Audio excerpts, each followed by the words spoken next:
21 septembre, on commence.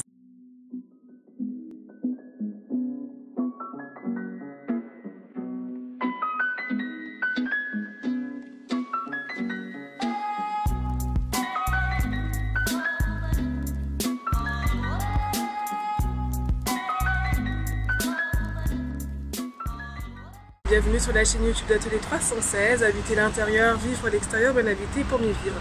Alors aujourd'hui c'est le 21 septembre, c'est officiellement l'automne, même si ici à Nice il fait encore assez bon. D'ailleurs j'ai le soleil en plein visage, mais bon on va pas se plaindre. Alors je vais vous montrer ce qu'il est encore possible de faire pousser, ce qui va encore pousser, ce qui va encore évoluer sur votre balcon, si vous habitez en tout cas le sud-est de la France. Donc on commence tout de suite. Commençons côté ouest, donc là on est côté cuisine et vous voyez ce plant de tomates.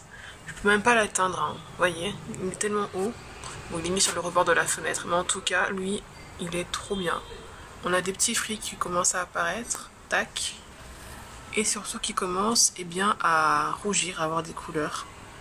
Et ça, c'est vraiment super. Donc l'exposition ouest, là aussi, avec le raccourcissement des jours, on est sur à peu près 2h, 2h30 d'ensoleillement à partir de 16h30. Et puis à 19h, c'est terminé, mais en tout cas, là, le plant tomate, il est super bien. Franchement, il a une très belle exposition, chaleur de fin de journée, soleil de fin de journée, donc la chlorosynthèse se fait vraiment bien. La photosynthèse, pardon. Vous voyez donc toutes ces feuilles, je crois qu'on est quand même sur à peu près 1,50 m de hauteur, on dirait pas comme ça. Et ce que je fais aussi, c'est que j'enlève au fur et à mesure donc, les feuilles qui sont propres, en bon état, qui sont pas du tout malades, ni nécrosées, ni quoi que ce soit.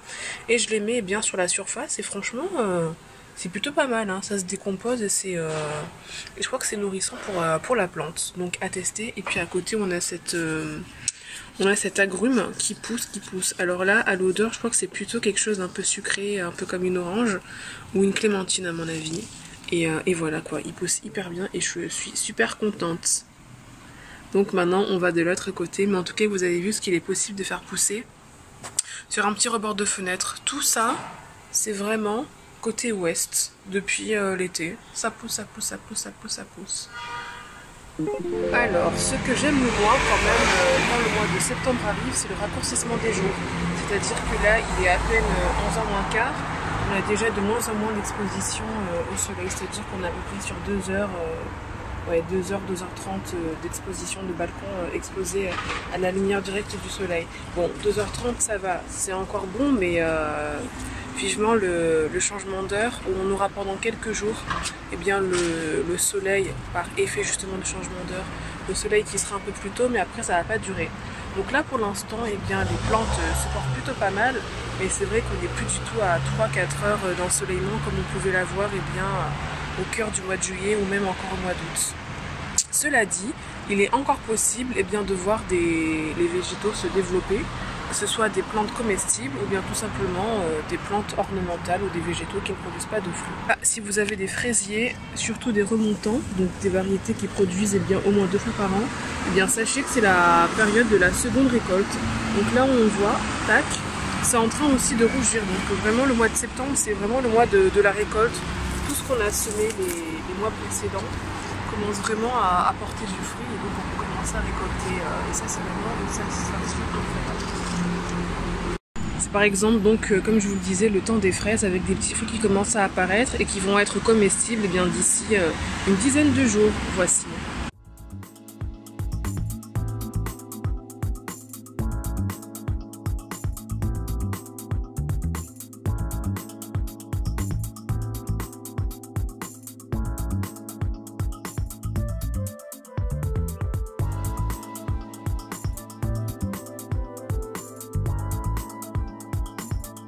C'est également et toujours le temps des tomates qui vraiment là sont en train de rougir. J'ai l'impression que pendant 3 semaines elles étaient bloquées, c'est-à-dire que les tomates elles étaient développées et elles restaient comme ça, elles bougeaient pas trop, elles prenaient pas de couleur et puis d'un coup c'est reparti. Donc voici cette tomate. Alors la récolte sera assez maigre, hein. Mais bon, c'est toujours mieux que rien. Je sais pas pourquoi là ce sont vraiment les feuilles qui se sont beaucoup plus développées et les fruits un peu moins. Vous habitez dans le sud de la France, il est encore possible de faire des derniers bouturages vraiment tardifs de tomates, à condition que le plant soit quand même déjà bien développé. On peut se dire que d'ici voilà, une vingtaine de jours, une trentaine de jours, donc dans un mois, et bien on aura vraiment des petits fruits qui vont commencer à apparaître. Après ce sera vraiment la fin parce que déjà le mois d'octobre c'est limite. Mais en tout cas c'est encore possible sur mon balcon. Là ici un plant de fraisier, hein, il n'arrête pas de pousser.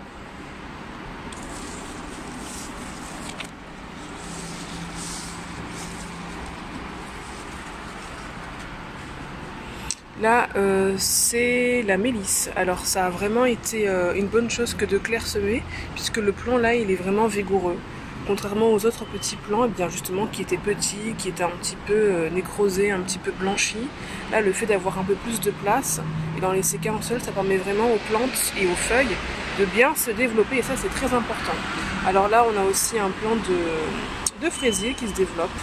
Et là, toujours, eh bien, les tomates.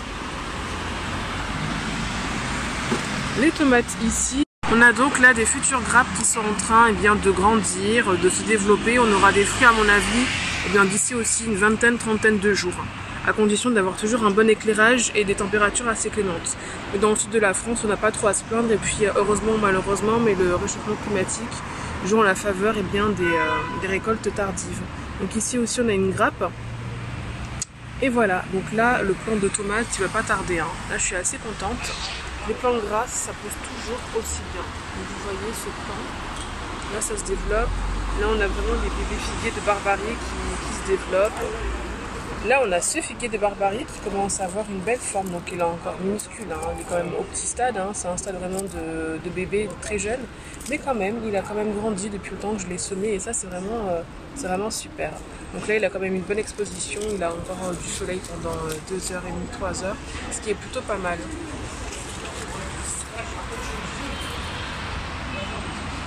Alors ici, ne me demandez pas, mais le plan de poivron, ça n'a pas trop fonctionné.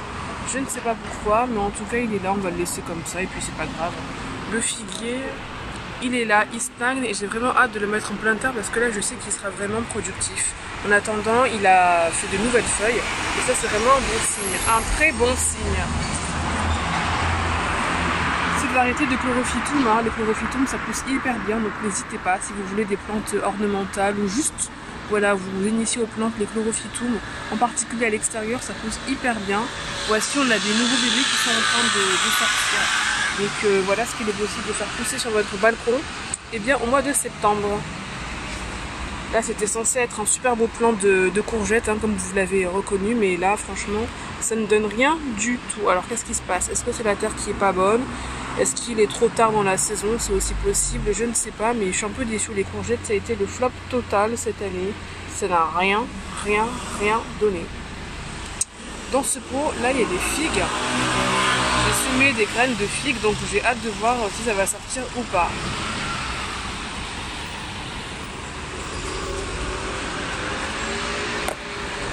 Là, dans ces pots, il y avait du persil, de la menthe et de la sauge. J'ai clairsemé, j'ai bien fait, puisque finalement, eh bien, les plants sont sains. Avant, ils étaient tous tachetés de blanc et ils se contaminaient les uns les autres. Maintenant, ça a l'air d'aller mieux, donc on va voir ce que ça va donner par la suite. Alors là, les œillets ont vraiment fini leur saison, hein. Ils sont en train de sécher. Et là, en fait, on va pouvoir recueillir les espèces de mini graines, qui ne sont pas des graines, et qui vont permettre de ressemer des œillets à gogo. Donc je vais tout simplement les récolter et puis enlever les plants. On mettra autre chose. En tout cas, je pense qu'on va laisser pendant un petit moment la terre se reposer. Et puis ensuite, on pourra faire quelque chose plutôt en semis d'hiver. Peut-être des bulbes d'hiver. Peut-être des petits radis, des petites salades. Ça va être plutôt pas mal. Donc voici, hein, les œillets, là, c'est fini pour eux. Mais en tout cas, ils ont été hyper productifs.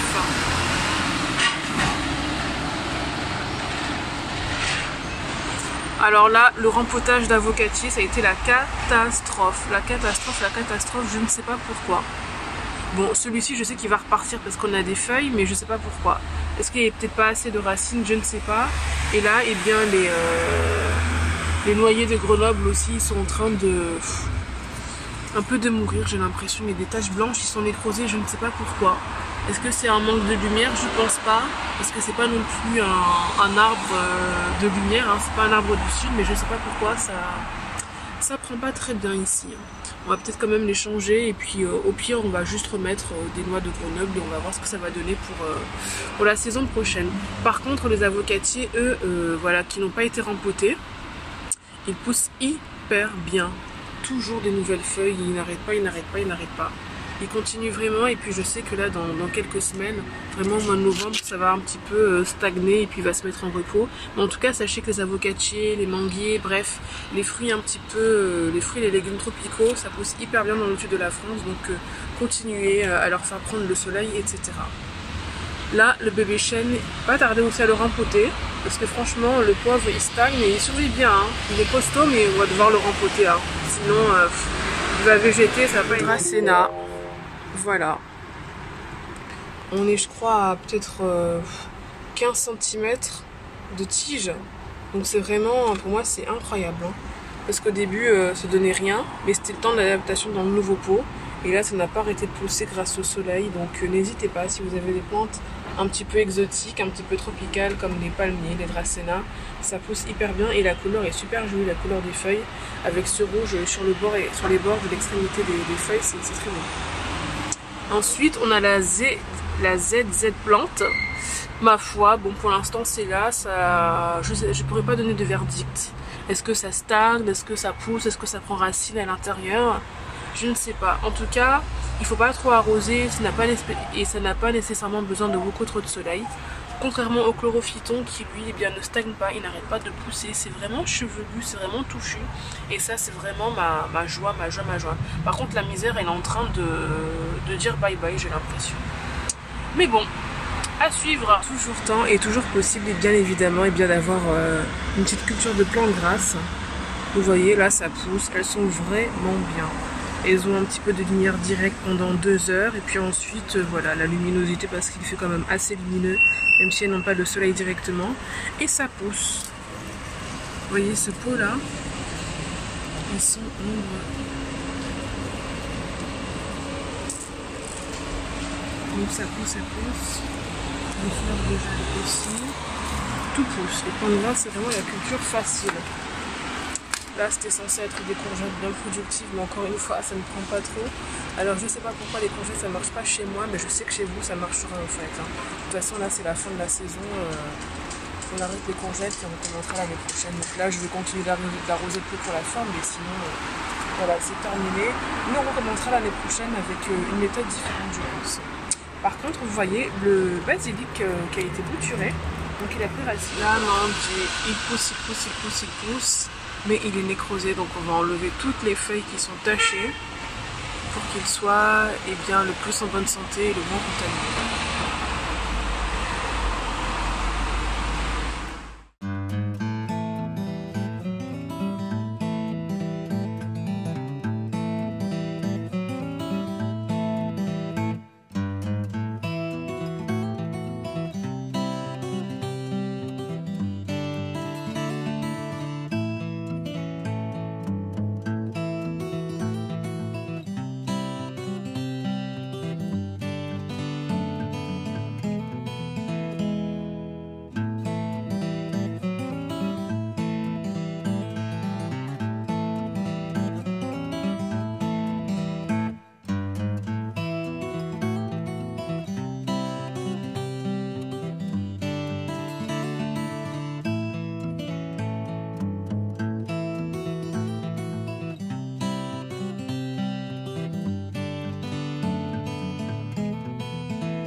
Voilà, la vidéo est terminée. N'hésitez pas à liker, partager, à commenter.